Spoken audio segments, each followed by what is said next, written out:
আসসালামু আলাইকুম। আমরা জেনে নেই ডিসেম্বর মাসে যতগুলো সরকারি বেসরকারি দিবস রয়েছে আমাদের দেশে।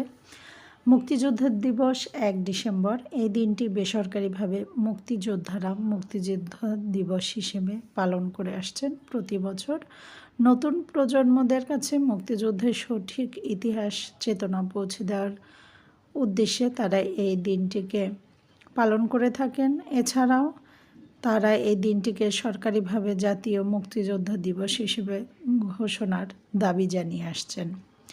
এরপরে আসি ৬ ডিসেম্বর, স্বৈরাচার পতন দিবস বা সংবিধান সংরক্ষণ দিবস।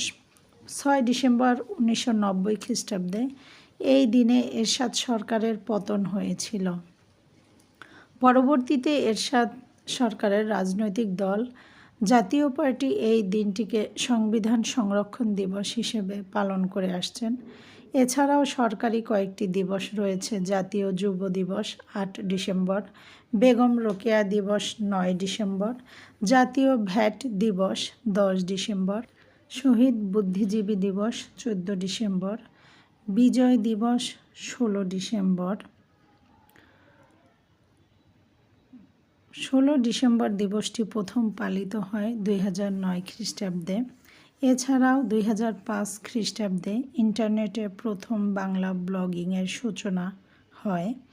মূলত ব্লগিং, বিশেষ করে বাংলায় ব্লগিংয়ে আগ্রহী করতেই ব্লগাররা এই দিবসটি পালন করে আসছেন। ধন্যবাদ সবাইকে।